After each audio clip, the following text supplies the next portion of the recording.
Pipe him aloft again, matey. We're now developing a master plan that encompasses the theme park and all the facilities around it that will serve the tourists. Captain, a giant squid dead ahead. Stand by, repellent charge. Homo sapiens. Well, no matter. But after all, nobody's perfect. Well, as you can see, we're just one big happy family. WDW Radio, your information station. Hello, my friend, and welcome to the WDW Radio Show, your Walt Disney World information station. I am your host, Lou Mongello, and this is show number 695, and together, as we have been for the past 17 years, we're going to celebrate the magic of the Disney parks, movies, Marvel, Star Wars, and more here on the podcast, my weekly live video, events, blog, and so much more. You can please be sure to join the community, subscribe to the podcast, and find everything else at WDWRadio.com. So I just returned from New York ComicCon 2022, and I want to share two of the conversations I had while I was there. The first is with Scot Drake, the creative executive of the Marvel Global Portfolio for Walt Disney Imagineering, about Marvel and its place in the Disney parks and experiences around the world. We talk about the evolution of the storytelling experiences in the parks, including interactivity and personalization, and the connection that the parks, characters, and stories have with guests. I also had the opportunity to interview Brian Volk-Weiss, who is the creator of the toys and the movies that made us, behind the attraction on Disney+, which I love, and his newest project, Icons Unearthed, The Simpsons. We discuss not only this series about the longest-running TV show of all time, but storytelling, filmmaking, and fandom. Then stay tuned for our Disney Trivia Question of the Week, where you can enter to win a Disney Prize package, your voicemails, and more updates at the end of the show. And if you like what you hear, please share the show and tell a friend. So sit back, relax, and enjoy this week's episode of the WDW Radio Show.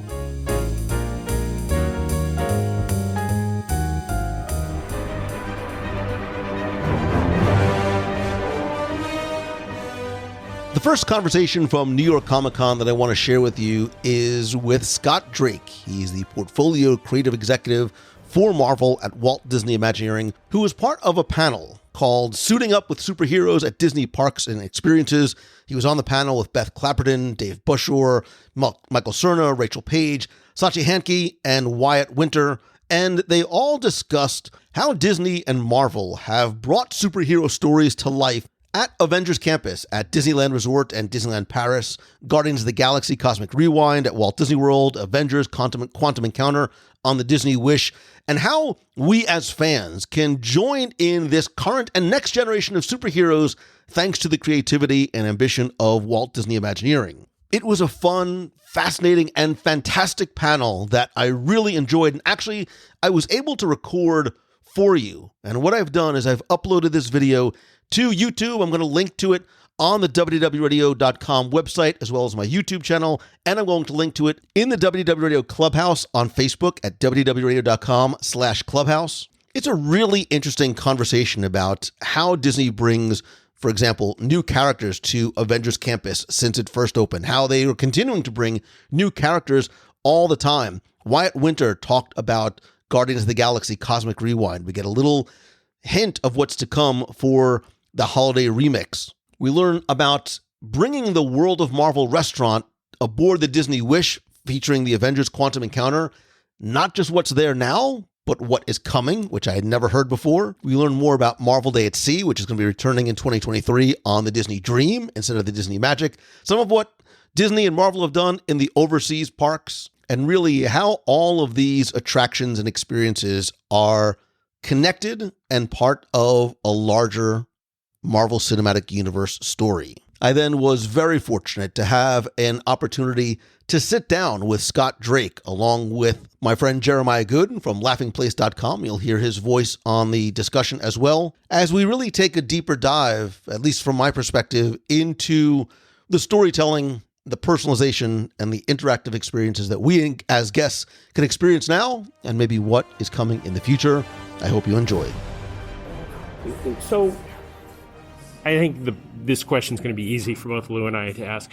What is your favorite Easter egg in any of the properties? Because I think Lou and I have both experienced everything in the U.S. and on the cruise ship, but we haven't made it over to Paris or Hong Kong yet. Oh man, that's unfortunately a hard question because there's just so many of them. I love the Easter eggs that have worked backwards. From the park development and from this unique collaboration that have found their ways back into the films.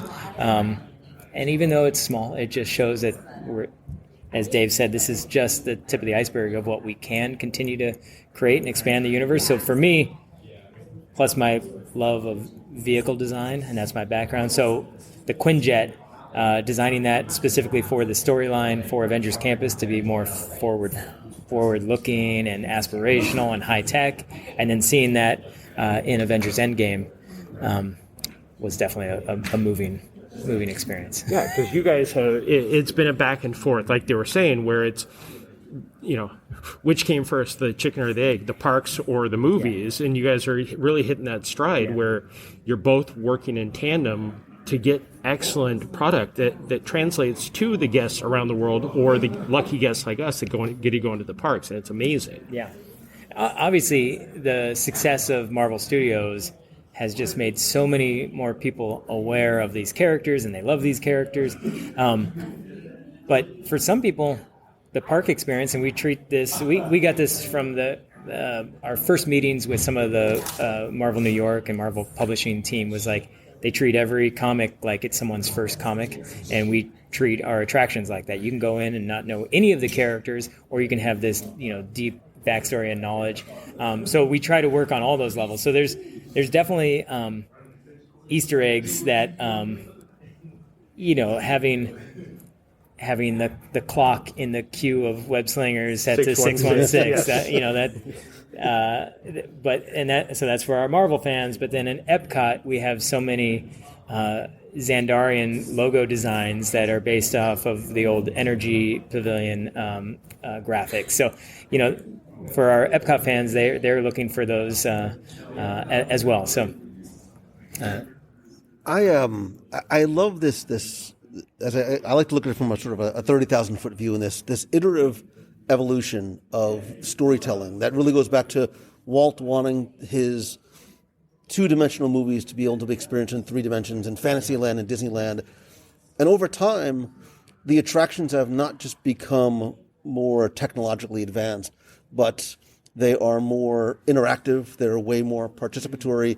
And what we're starting to see now is this next level of personalization of the experience for guests, right? We're seeing it in places like Galaxy's Edge, places like Avengers Campus, where we can live our own Marvel story. Can you talk about how that is part of the development mindset and sort of this evolution of the guest experience? Absolutely, and that's something that we've been championing for the last couple of decades now that I've been at Imagineering, where how much interactivity can we layer on, how much personalization, so that it is has the biggest impact on the guest experience.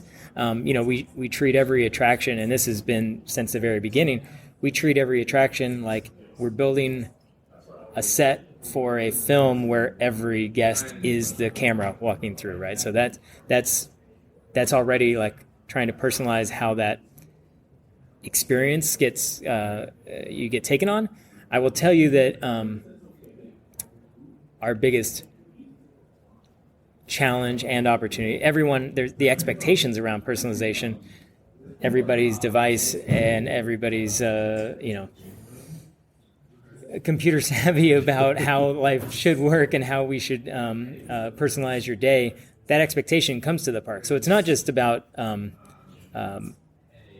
elevating, but it's meeting guest expectations, and then where we can, how can we use that as a story motivator to push on the technologies to take them further. And what's great, because these stories exist in our world, having your device or having technology or having things that are of our world or that we've seen in the film that enhance that that sense of perception that I believe that I am seen. I believe that I'm part of this world. I believe that I'm in the middle of the story, that there are stakes in this. And those are conversations that we have in all of our brainstorms. And just going back to that challenge, the challenge is we also want to deliver that to as many people as possible. So that tug of war between personalization and capacity, because if it's not,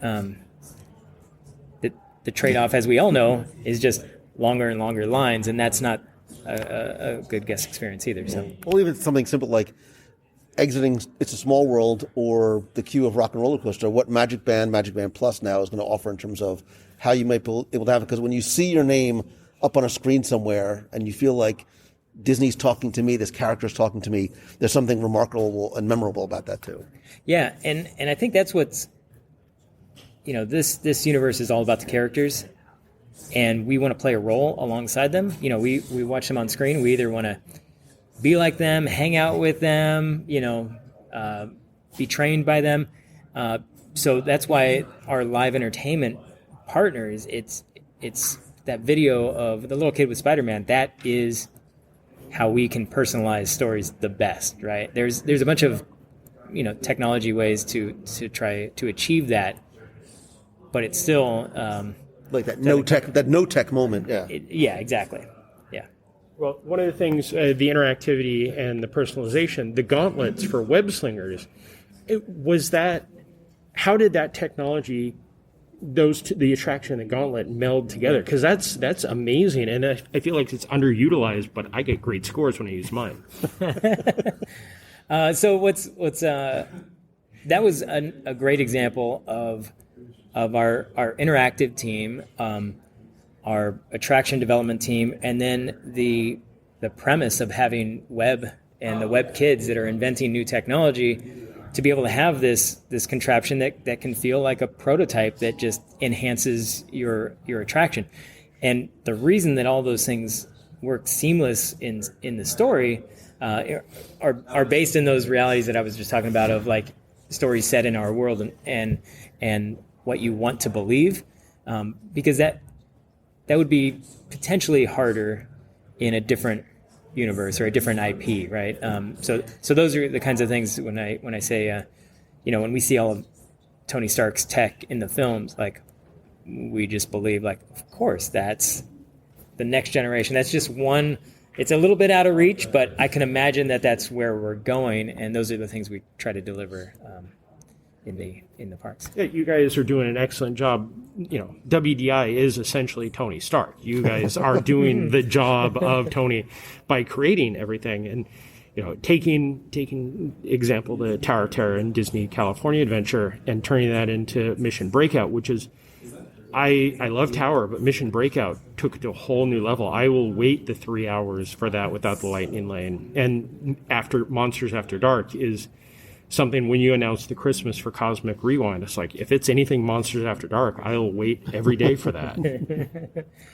Well, thank you. I don't know if there's a question in there, but I appreciate you're setting me up better than I. No, we love a couple things. I'll talk to we love and know that details are noticed, so we try to think very hard about the backstories and the whys and making sense and the continuity and consistency of it holding together as a story.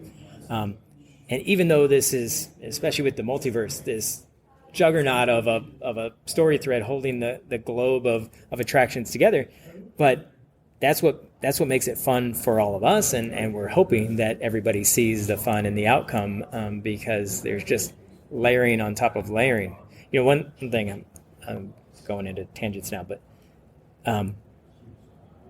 one thing that if you look at Avengers Campus in both California and in Paris, the goal was to bring together a diverse group of heroes, and that meant the idea of the campus was a diverse group of buildings, and experiences. But it meant, from a design point of view, that it was like every address had its own entire visual development, graphic development, material boards. Like, it was a whole land of design just within that slice of each one of those. So that's not answering your question, but it's just that we love to dive deep on all of these things, and are happy that it's noticed. I know you're short on time, so I have one last question for you. A very wise man once talked about the fact that with great power, which is what you have, comes great responsibility, because when you're talking to Disney fans and to Marvel fans and Star Wars fans, there is this connection that we have to these characters and these stories. Talk to me about, because I love that I heard a number of people on the panel use this word. We want guests to feel a certain way, right? It's a very emotional experience for us as guests when we get to walk into Avengers Campus or get on one of these attractions. Talk about we're talking about the technology and talk about the integration of emotion. Yeah, no, there's emotion and how we're using it to progress our story, and then there's the emotion that everyone has when they watch these films, read these comics, and know these stories, or know our parks, that they are already preset with, right? And how we can tap into that and utilize, but also I'll also say that we choose my words here. I'll also say that we recognize that pressure of, you have a universe that has 7,000 characters. We have to pick our lanes, and we have to pick what's right for the park experience. And that's very different than, maybe what you would do with a film or what you would do with a comic, because there are definitely characters that allow us to use our kit of parts, use our tools and technologies to deliver those emotions through magic, through illusion, through, I'm thinking of like Doctor Strange. In the park, we can go places that we couldn't go with, let's say, Captain America, and especially, throughout the first couple of phases of the MCU, Steve Rogers was just such an icon. He was larger than life with the shield, and you saw that, and it represented so much emotion. But to your point about Tony Stark, Steve Rogers doesn't come to us with anything other than his shield and his point of view, right? Like, he doesn't give us tools to create vehicles or create, architecture or something like Tony does. So we have to lean into not only just the characters that resonate with our fans, but what we can deliver experiences around. But again, that's why live entertainment is so crucial to us, because as Michael Cerner was saying, the diversity of the universe is so powerful for all of us, everybody feeling like they're included, feeling like they can see themselves in this universe. I love, my son is adopted from China, and watching Shang-Chi with him, and we all lived in Shanghai for several years, so we picked up the language, and the whole beginning of that film, like having him see Shang-Chi as this icon for him was incredible. And the more we can deliver those kinds of emotions in the park to make sure people feel seen, that's the power, and that's what gets us most excited. I don't think I can top that. That was the ending. There were the tears, everybody's crying. No. Thank you very much.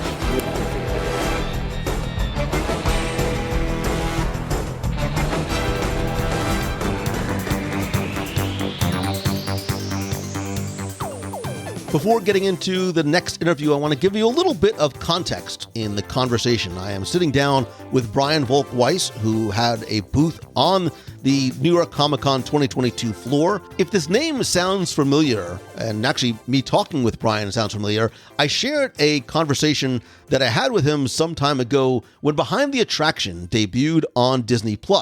even before that show, which I love and appreciate for so many reasons. And if you go back and listen to that conversation, you'll hear exactly why.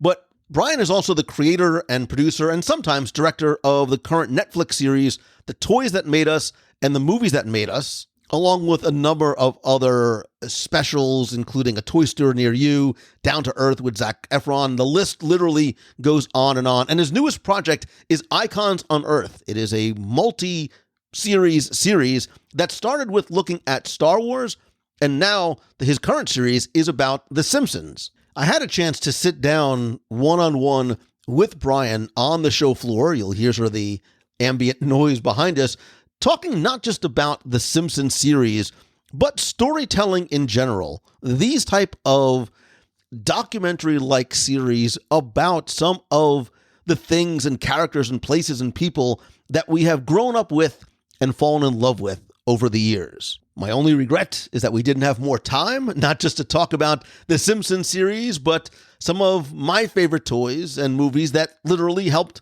make and shape me, and maybe what the future of those series are as well.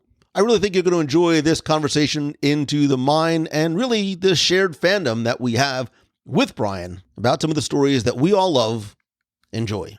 So much of our fandom is rooted in nostalgia and sentiment and emotion. And I think that's one of the things that not only fuels the fandom, but also helps to unite us as fans. And we have, over the last few years, been able to be treated by such great content that embodies and embraces that. And I'm talking about things like the toys that made us, the movies that made us, that when I saw them come on, put a smile on my face, much as I have now, because it literally touched on so many of those heartstrings and times long gone by, and still very much in my heart. And I think I can use words like the mastermind behind those is Brian Volk-Weiss, whose work for fandom comes from a place of fandom, and I am excited to be chatting with him today about Icons Unearthed, The Simpsons. Yes. Brian, it's good to see you. Good to see you.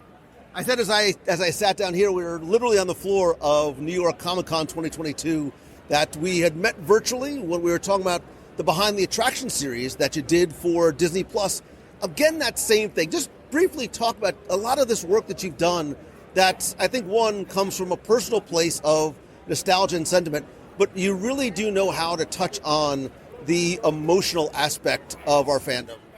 Yeah, I mean, we say all the time, for as much comedy as we do, we try to do as much pathos. The pathos is everything. And you need both.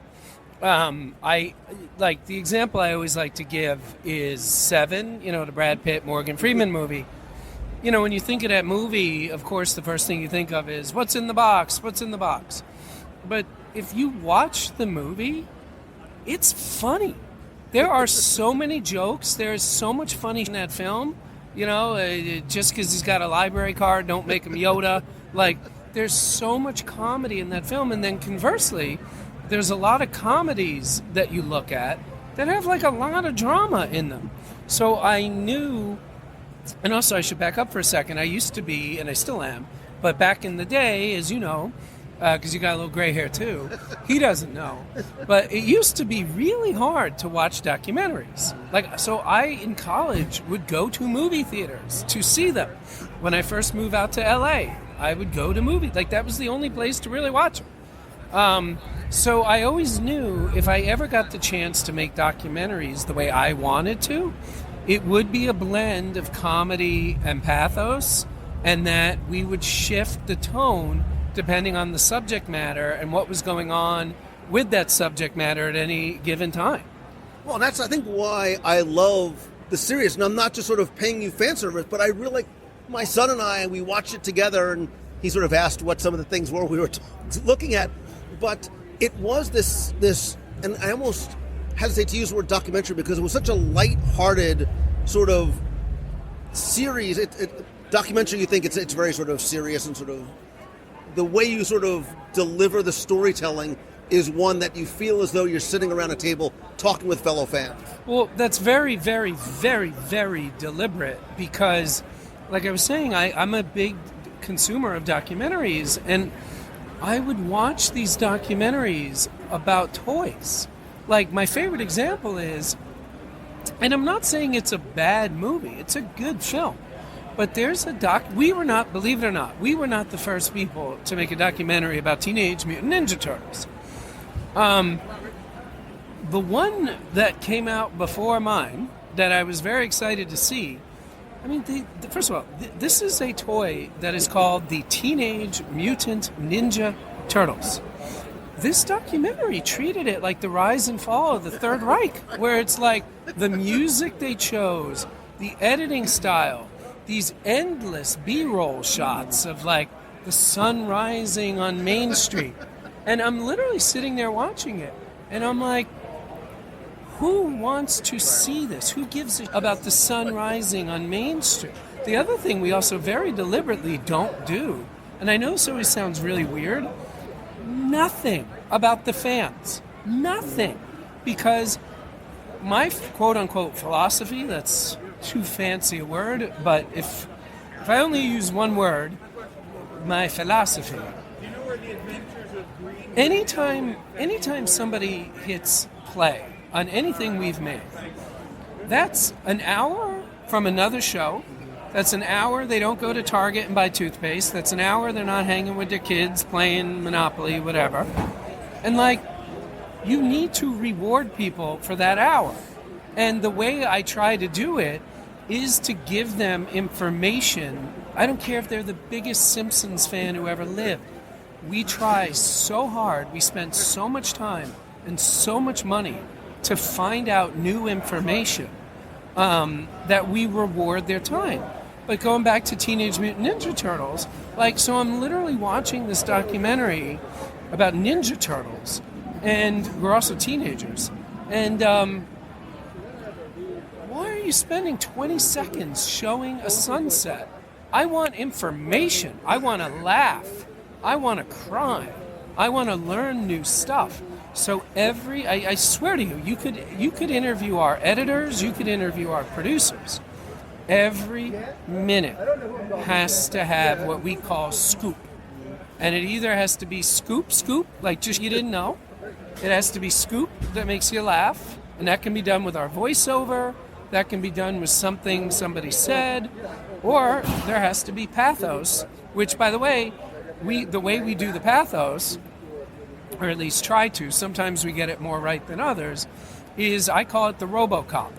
And what I mean by that is, you familiar with the movie? Sure, yeah. So you remember the scene in RoboCop where he goes as RoboCop back to his old house? And it's like all white-walled, the wife and kid had moved out, they were gone. So it's literally RoboCop in his 2,000-pound armor, robot body, he's kind of like Frankenstein, walking around this empty house. And his memories, it keeps cutting back and forth between his memories and what he's seeing of this empty house. And now that I've told you that, watch the end of the Star Wars episode of Movies That Made Us, Toys That Made Us. Watch the end of the RoboCop. By the way, we did the best ever RoboCop in RoboCop, where we had Ed Neumeyer literally walking around Dallas, walking around OCP headquarters, the building where they had filmed it. So that's all done by design to give you goosebumps or to make you laugh. Well, even so, the Behind the Attraction series, right? I think that's how we first got connected. I fell in love with, because I love the delivery mechanism that you used. You know, and it's interesting because the Imagineering story on Disney Plus is a fantastic documentary series. Yes, it is. You talk about some similar things that are covered, but in such a different, light, fun, high energy type of way that still also reminds us that it comes from such a truly, we love Disney because of the way it makes us feel. Yeah, I mean, listen, Leslie Iwerks, I think she's one of the greatest documentarians of all time, and it doesn't matter what I think. She's won Oscars. I haven't. But it's a very, very different type of storytelling. And I would argue the perfect experience would be to watch both. Yeah. Because she adds a lot of value. And it's funny, she does do a lot of those sunset B-roll shots, but she does it in a way that works for the story. Whereas that Teenage Mutant Ninja Turtles doc, it was like, oh, you got a fancy camera, you're trying to show off, you're boring me. But she does it in a way where it's about the artistry of what she's covering. So I think I've seen everything she's done. And you can tell that the work that you do comes from a place of love. And I keep talking about it's important because we as fans can tell if it's not. We can tell if it's a piece of work or if we can tell if it's a passion project that comes. And even now with Icons Unearthed, I want to keep on calling Icons Unleashed. It's Icons Unearthed, The Simpsons. That comes from you have a personal fandom for The Simpsons that actually goes back, if I remember correctly, it goes back to the early days of Fox. Like I'm thinking of Herman's Head and the Tracy Ullman show, and being able to take that 58-second clip and 34 years later. I remember sitting there with my mom when we saw a commercial for The Simpsons as a TV show, and we looked at each other and we're like, how are they going to turn that into that? And we were there. We saw the first episode the night it aired. I mean, we sat down. I remember like it was yesterday. We sat down 5 minutes early, just waiting for the commercials to end, and then it started. Neither one of us thought it would be anything special or anything good. How could it be? It was a 40-second interstitial. And then it was good. And it was magic. And obviously the rest of the world agreed with me and my mom. So, fast forward to today. So I was trying to imagine what the process for you has to be like to tell this story of The Simpsons, right? It's the first animated project that you've done. That's right. Talk to me about, and I love the fact that the story for The Simpsons doesn't start with the airing of the first Simpsons. You really give sort of context in terms of what television was like at that time. And the fact that you're talking about sitting down 5 minutes before because we weren't sort of streaming anything back then gives a little bit of a frame of reference. Well, my favorite word, my number one favorite word, when you're playing Jeopardy or whatever, like, you're with a 5-year-old, what's your favorite word? Is context. To me, context is everything. And I've said this my whole life, the most badass name ever for a battleship or an aircraft carrier or whatever would be the USS Context. And what I mean by that is, think about it. If you're some small country doing some dumb and the USS Context shows up, it's literally saying, hey, you're doing some crazy. We've just parked an airport next to your capital city with 90 fighters and bombers. Well, you keep doing your dumb if you want, but we have an airport next to you with a lot of bombs. So I've always thought that word it's so important. And again, that's that mixture of comedy and pathos. Each gives the other one context. So with Simpsons, to me, because I love Simpsons, I've been watching it literally since day one. But I had never read a book about it. I had never seen a documentary about it. I knew very little about it. So when the show was greenlit, I started reading the books. I read 7 or 8 books minimum. I watched a bunch of documentaries. I watched tons of interviews. And there were 2 things that hit me really hard. Because, by the way, I knew from day one we were never going to do a show that was like, who are the top 10 wackiest characters from Springfield?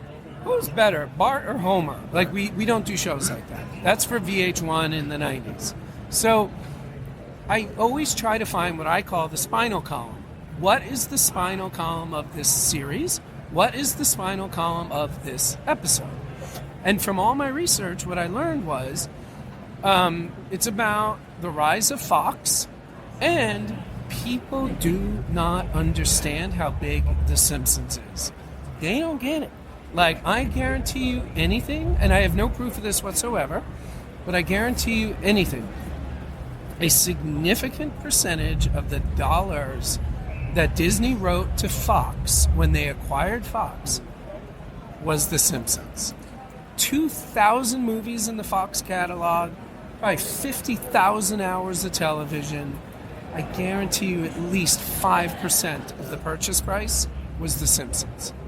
Well, you talk about, Mickey Mouse being so recognizable anywhere on the planet. You have to imagine Bart Simpson is probably equally as recognizable. Yeah, he's up there.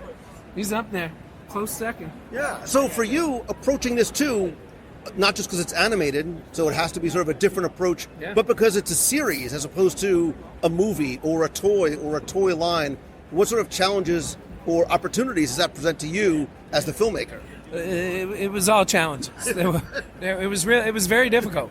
And I'll be completely honest with you, I didn't realize, I just go, and I had the confidence or the stupidity or both to just say, I'll figure it out. Say yes and figure it out later.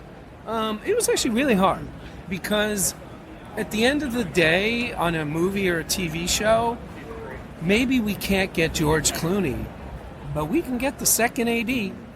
We can get the set publicist. We can get a production assistant. Like with Simpsons, because there is no set. These jobs don't exist. So we really were limited as to who we had access to. And because there were, like I said, there were jobs that did not exist, that exist in every other kind of show or medium. There's no version of the Imagineers for The Simpsons. There's no version of the guy at Marvel, Bud Budiansky, who came up with everything for Transformers in a 3-day weekend right before Thanksgiving. So we needed to find people that were witnesses to what happened. But that was the first thing. Second thing is, because it's all animated, it's done in as controlled an environment as could exist. So all the wacky, fun stories of, when we're talking about Dirty Dancing for movies that made us, where we're like, you see the character walking in a straight line, but at the beginning of her walking, she was in New Jersey, and at the end of her walking, she was in South Carolina. You couldn't do like that for Simpsons, because it didn't happen. And then you also had this weird thing where you'd have 20 writers in a room killing themselves for 6 months, and then nothing happens for 9 months, because it's all getting animated in Korea. And then so there were all these bizarre phenomenons. And, with Star Trek for this show we did last year, The Center Seat, we did 11 episodes, deepest dive ever into Star Trek. But it was very, very obvious structure. One episode about the original series, one episode about Star Trek 1, one episode about Deep Space Nine, one episode about Voyager. This we couldn't do like that. So we had to create our own storytelling devices to make this 36-year, I know it's 34 seasons, but it's basically been in production for 36 years. We had to find story devices to divide it into 6 episodes. That was very hard. Very, very hard. Right, and it also, the opportunity comes to be able to bring people to the forefront that are, and I mean this respectfully, that are relatively invisible. Nobody knows who the showrunner is from The Simpsons, or just how important their role is, but your work in this type of series allows those people to not only be recognized, but understood in terms of just what their responsibilities are. That's exactly right. And by the way, partially because of that, you just reminded me of this. There was another thing with The Simpsons that made this the most complicated and difficult season we've ever done of anything. Simpsons was... What happened with The Simpsons had never happened before. There had never been this kind of weird, stupid little thing that became a $1 billion a year property. It had never happened. So, because of that, a lot of the contracts that existed with the people that made the show, those contracts were based on how the world had worked for the prior 20, 30 years. The Simpsons changed everything. So everything that came after The Simpsons was affected by The Simpsons. But the problem was, all those people that were involved with making The Simpsons had signed these contracts because they didn't think it would become what it became. By the way, Roddenberry had a similar thing with Star Trek. So what ended up happening was there were, in a volume I have never seen in my life, so many lawsuits. And because there were so many lawsuits, we had so much trouble getting people to talk to us because they were like, I'd love to tell you what happened. I can't. I'll get sued. I want to. And by the way, the other thing that happened was Fox, it wasn't just the writers who kind of got hurt. Fox in many ways, because I don't know, have you seen the first episode? Not yet. So one of the things we uncovered, and by the way, this phenomenon I'm about to describe, this is as common as it gets for the biggest stuff in the world. The only reason The Simpsons got on the air, the only reason, 100%, was because James L. Brooks, you know the answer? I read the story, yeah. Oh, okay, so you know. Yeah, do you want me to say it? Share, yeah, please, it's great. So James L. Brooks had made 4 movies for Fox. One was a bigger hit than the next.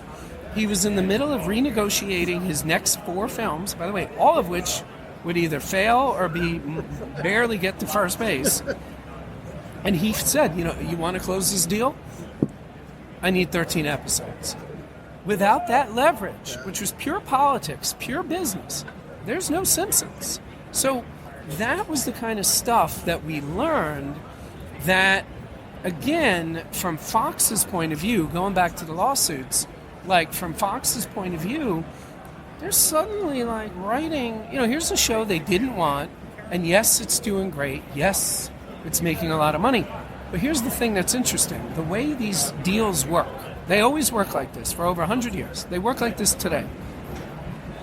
If you're the studio, you don't have to pay back in to anybody until your costs are covered. And as I'm sure you've heard, there's some creative Hollywood accounting. So maybe if a show cost $100, maybe you can claim it cost $500, and you can make $400 a profit. The Simpsons was making so much money that after literally less than 3 years, all of a sudden someone at Fox is like, who's John Doe? And someone else would say, I don't know, why? We're sending John Doe $10 million every quarter, and it's 1993. Who is this? And all of a sudden, Fox was going through their own contract, being like, what did we do? So all of this, and then you had a lot of writers and a lot of creators and a lot of people, the voice talent, everybody was like, I signed a contract where I'm getting paid $3,400 an episode. That episode is making this company $100 million in 2 years. So it led to a lot of lawsuits. And because of that, we had a lot of trouble getting people to talk to us. But that's what I love. I could just sit and listen to you tell these stories or go and watch the series because it's the stories behind the stories that I love, right? Nobody knows that The Simpsons, as we know today, happened because it was a negotiation tactic. So we don't know about all those things because you're right. We can watch other documentaries that sort of scratch the surface of, talk about Bart and Lisa, but you really do get to the people behind the stories and the stories behind the stories. No. It's funny, I've been talking about Marshall Lucas for our Star Wars show for the last 6 months. I wouldn't say I was equally excited, but when we got Garth Ancier, one of the execs who worked at Fox at the time, when he agreed to an interview, to me, I was this is going to sound horrible, but I was more excited to get Garth Ancier for this show than I was to get Sigourney Weaver for Aliens. Because as great as Sigourney, and by the way, I will say this, for someone at her level, she said she answered every question. There was no, so she might have actually been a bad example to make right now. But my point is, I'll give you a better example. We didn't even try. No, that's not true. I had to try. So we sent an email, but we didn't follow up. We didn't care about Bruce Willis for Die Hard. And the reason is, the guy has been doing EPKs and DVD extras for Die Hard for 40 years. What is Bruce Willis going to say 30 years after the movie came out that he hasn't already said? A, he's not going to remember. B, he's probably already said it. So you're going to sit there and he'll be like, I remember when I put on the wife beater for the first time and I knew. First of all, no, you didn't. You're lying. Second of all, we've heard that story 50 times. But then you get Garth Ancier, who was there. He was a junior exec. He had gotten this huge job. He was I think in his late 20s. So his memory was good. Everything was new and exciting to him. And he's the one who told us about the movie deal. Like, so much of what made our series came from Garth Ancier or people like Garth. And that's, again, the thing that I love is you might not necessarily recognize the names, but it's the stories that they bring to the table that really is the gold in it. Last question, what's the one thing that you want or hope people take away from this series, or just as a whole, the work that you create that sort of, again, follows in this very similar type of path? You know, our whole lives, especially as New Yorkers, we're driving over bridges. We're driving over the Brooklyn Bridge, Whitestone Bridge, Throgs Neck, whatever. Then one day, you read a book or you watch a documentary, especially with the Brooklyn Bridge, about the making of these bridges. And you're literally reading this or you're literally watching this, and you're like, who even thought to try to do it like this? Who was looking at a bridge that was fine and said, you know, we could make a better bridge if it was a suspension bridge, and all we have to do is get cables, the technology of which doesn't even exist, go up, not out, go up, and you watch a documentary about the making of the Brooklyn Bridge, you will never, ever look at that bridge the same way. You will never take it for granted. You will never, ever just be like, oh, I'm on a bridge. Like, you will understand this took 40 years of thought, and including 10 years of construction to make the Brooklyn Bridge. That's what I wanted to do for The Simpsons, because I think people, even the biggest diehard fans, I think they don't get how complicated and risky and difficult all of this was in the beginning. And then, of course, the challenge for the last 25 years has been, how do you stay at the top? Who stays at the top for 34 seasons? And what that requires is a staggering consistency in overpaying writers to stay, having more writers than you need. Any other cartoon like this, any other show, would have between 5 and maybe 10 writers. Simpsons has like 25 writers, and they're the highest paid in the business. The fact that for 34 seasons, no one has taken over Fox or Disney and said, you got to cut costs. That is amazing. And that's what we tried to show the world is this shouldn't have happened at all, and it should not be going on 36 years later. And this is how it started. It was an interstitial that barely worked that James L. Brooks politically willed into existence. And here we are, 36 years later. Well, I think they also pay the writers because they clearly can predict the future. But again, it's a separate conversation. I mean, better than we even think. Right. I mean, the stuff that's not talked about that's insane, I mean, it's crazy.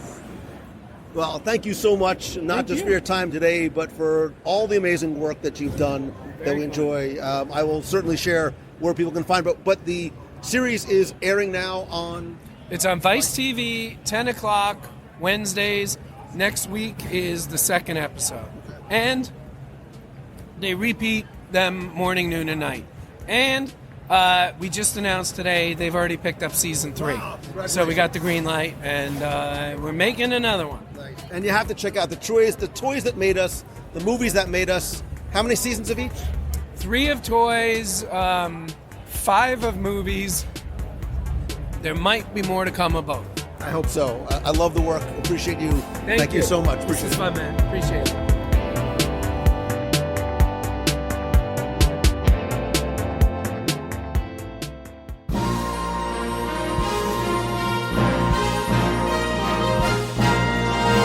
It's time for our Disney Trivia Question of the Week, where I invite you to test your knowledge of Walt Disney World's history or see how well you pay attention to the details in which you see, hear, taste, or remember. If you think you know the answer, you can enter for a chance to win a Disney Prize package. And this week's trivia contest is once again brought to you by you.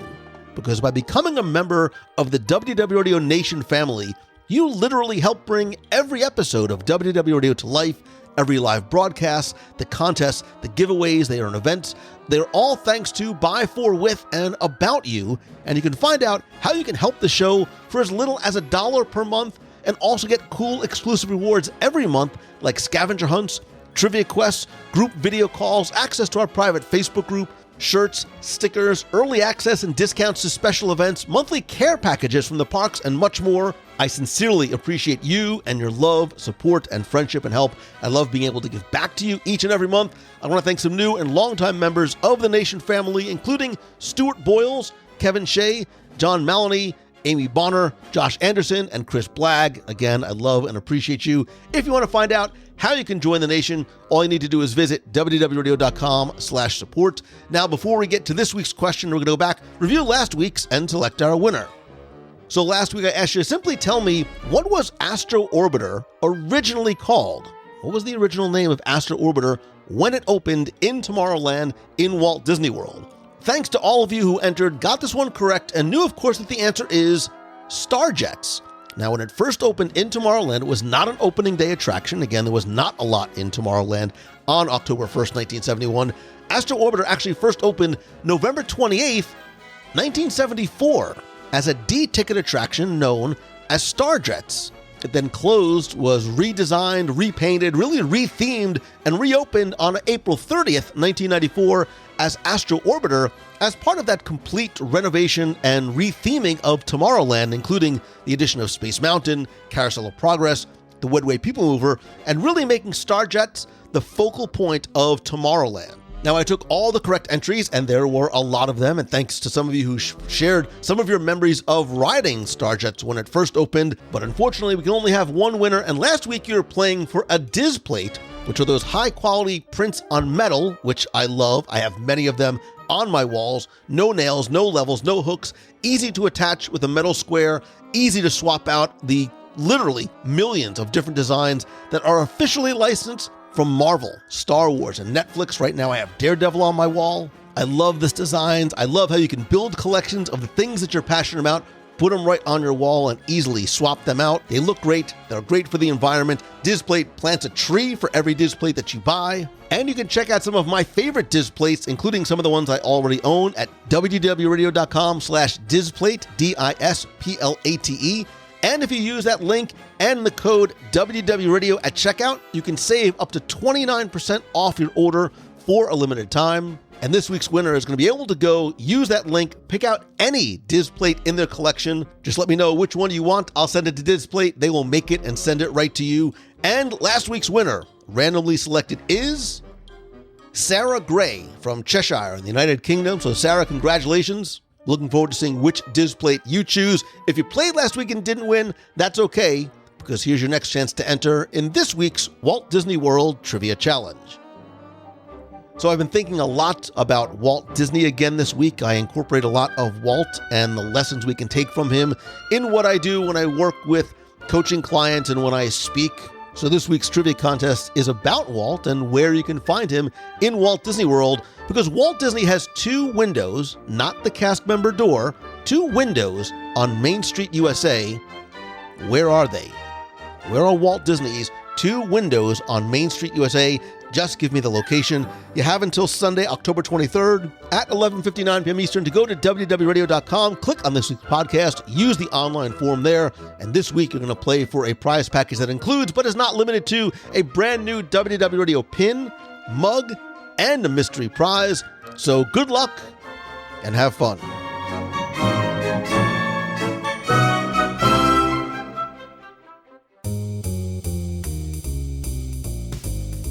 That's going to do it for this week's show. Thank you so much for taking the time to tune in this and every week. I'd love to know your thoughts about the evolution of the Disney Parks experience, where it started, where it is now, and where you think storytelling and interactivity and personalization is going in the Disney parks. Come be part of the community and conversation by discussing this or anything in the Disney, Marvel, or Star Wars universe in the WDW Radio Clubhouse at wdwradio.com/clubhouse. It is our fun, family-friendly, very, very welcoming group over on Facebook. You can also call the voicemail, be heard on the air by calling 407-900-9391, or email me with a question or a comment at lou@wdwradio.com. Visit our events page at wdwradio.com/events for our next Meet of the Month in Walt Disney World, which I promise is coming soon, as well as group cruises, group adventures by Disney, and other events I'm going to be announcing very soon. Please visit LouMongello.com to find out how I can come to speak to your event, conference, school, or organization. I can join you in person at your event or virtually online with engaging and thought-provoking and entertaining presentations that provide real-world, actionable strategies for entrepreneurs, business owners, executives, employees, and students alike. I craft custom presentations for you and your audience about lessons that we can learn from the Disney parks or lessons we can learn from Walt Disney on entrepreneurship, leadership, customer service, or why and how to turn what you love into what you do. Again, you can find out more and reach out to me by visiting LouMongello.com. Thanks as always to MouseFan Travel, my official and recommended travel provider for all your vacation planning needs, whether you're coming to Walt Disney World, land, cruise, Aulani, or anywhere on this big, blue, beautiful world of ours. Visit MouseFanTravel.com for all available discounts, the best possible prices, and most importantly, the best level of personal service that really is their hallmark, and it all comes at no cost to you. Again, visit them at MouseFanTravel.com. It's who I love, it's who I use, and it's who I recommend to you. And if you like the show, and I hope that you do, please help spread the word, tell a friend, share a link to this or your favorite episode on social. And if you can, take just a couple of seconds to rate and review the show, whether it's over in Spotify or if you come to Apple Podcast, rate and review the show there. And I want to thank some recent reviewers like Minifam from the United Kingdom, who says it's fantastic. I've been listening to the podcast for over a year now in our preparation for our trip back in the summer. Luna's guests are very informative, helpful, and funny. Our trip has come and gone, but I still find myself wanting to listen each week, as I know we'll be back to the most magical place, and I want to know what we can look forward to next. I particularly love the top 10 lists, and I find myself comparing them to our favorites. Thank you to everyone involved, but especially Lou.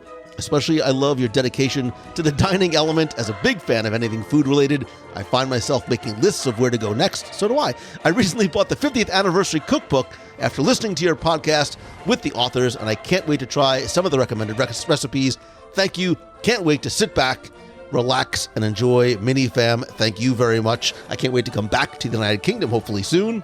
Yes, I am planning an event there. Stay tuned. But finally, most importantly, thank you so very much. I could not do what I do, and I could not share this thing and this place and the people that I am so passionate about if it weren't for you, my friend, part of this incredible community that you have created.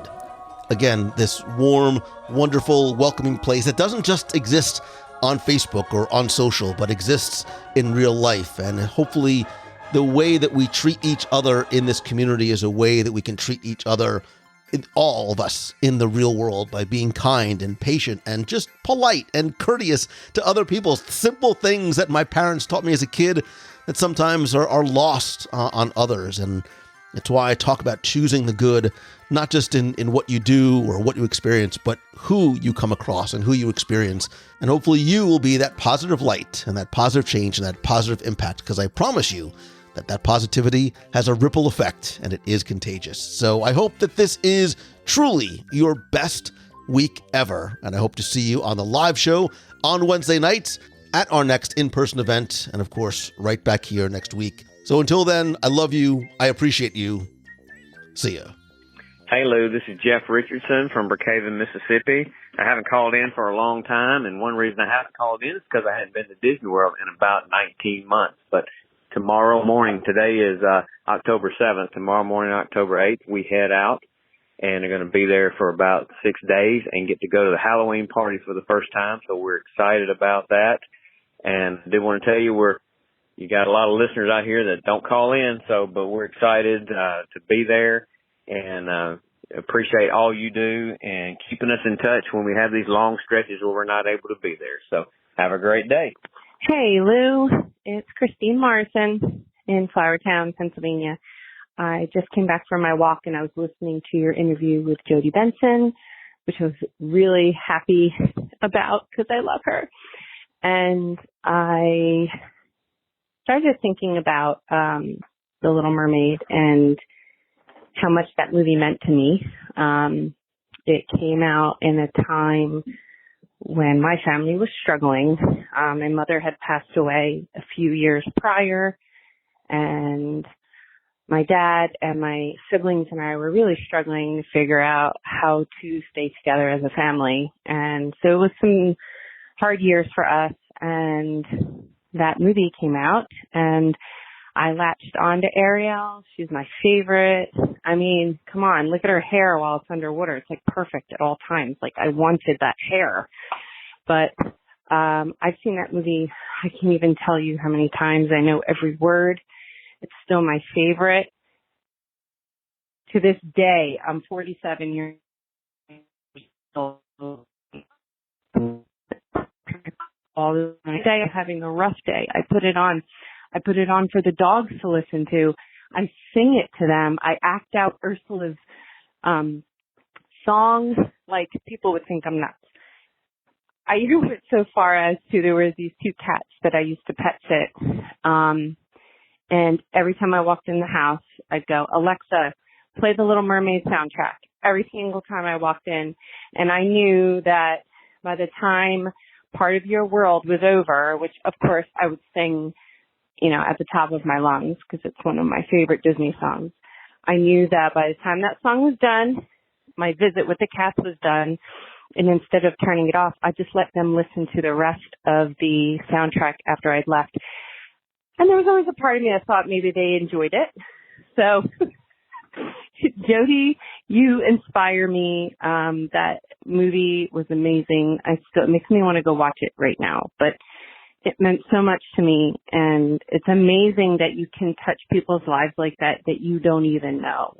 Like, you helped me through a really hard time in my family's life, and you don't even know it. And that's okay. Like, thank you. Thank you so much for taking that role.